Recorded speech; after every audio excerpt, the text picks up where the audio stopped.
Beaulieu expose ses toiles au centre Saint-Exupéry. À Reims, ancien designer, il s'est lancé dans la peinture. Une vingtaine de tableaux sont exposés sur le thème mythologie et allégorie. Mais le peintre s'est aussi semé en enseignant.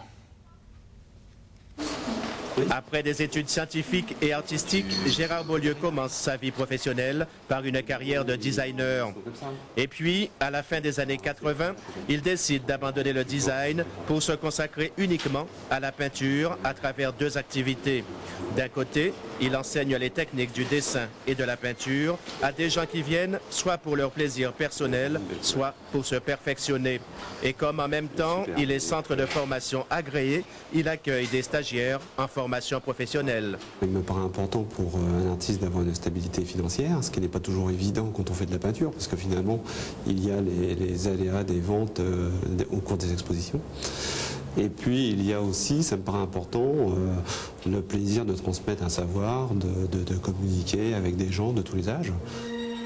Une fois les élèves partis, Gérard transforme la classe en atelier et c'est là qu'il compose et exécute ses toiles.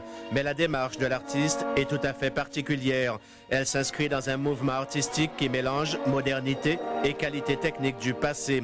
Et cette exposition qu'il propose au centre Saint-Exupéry est une sorte de retour aux sources. L'artiste invite le public à une promenade dans le patrimoine culturel du vieux continent. J'ai fait une sorte de statistique, c'est-à-dire que j'ai cherché entre le XIVe et le XVIIIe siècle quels avaient été les sujets les plus traités par les peintres. Donc toutes ces histoires-là, on les voit largement dans les musées, dans les églises, d'une façon générale dans les livres d'art. Et sur cette thématique qui est connue, j'ai travaillé les fonds, les couleurs, comme un designer, ce qui était ma profession.